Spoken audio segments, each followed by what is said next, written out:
जालंधर पहुंच चुका है अन्नू तक और उसे कर लिया है किडनैप। अनु इस बात से अनजान है कि जो उसके सामने ऑटो लेकर आया है वो कोई और नहीं बल्कि उसका सबसे बड़ा दुश्मन यानी आर्या का दुश्मन जालंधर है।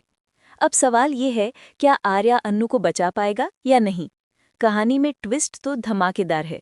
जालंधर झेंडे को सिर्फ 10 मिनट का टाइम देता है और कहता है, अगर अपने दोस्त को बचाना है तो बचा लो। झेंडा दौड़ता हुआ निकल पड़ता है जब उसे आर्या और अन्नू की फोटो मिलती है। इसी बीच अन्नू आर्या के निशाने के आड़े आ जाती है।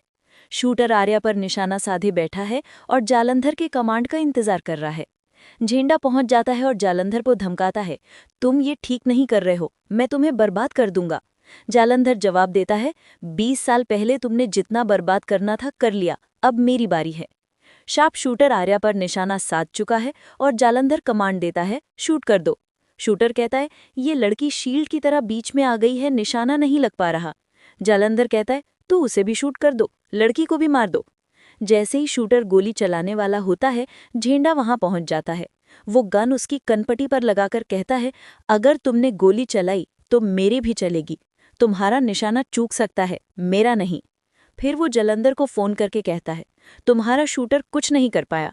पिछली बार तुम्हें जेल भेजा था, इस बार नर्क भेजूंगा। याद रखना जालंधर, मेरे दोस्त से दूर रहो।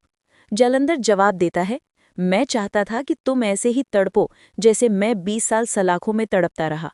उधर आर्या को अन्नू एक पौधा देती है जिसे वो प्यार से संभाल कर रखता है।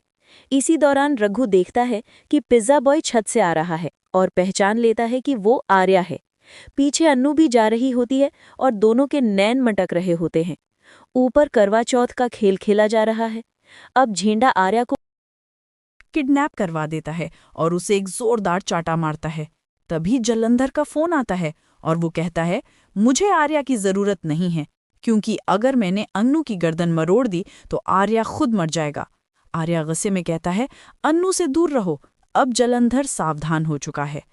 कहानी के अगले मोड़ में जब आर्या अन्नू का दिया पौधा संभाल रहा होता है, जालंधर खुद ऑटो वाला बनकर अन्नू के सामने आ जाता है। अन्नू और सिमरन दोनों को ऑटो में बिठाता है और अन्नू को किडनैप कर लेता है। अब देखना ये है, क्या आर्या अपनी अन्नू की जान बचा पाएगा जालंधर से? आपको क्या लगता है? हमें कमेंट बॉक्स में ज़रूर बताएं।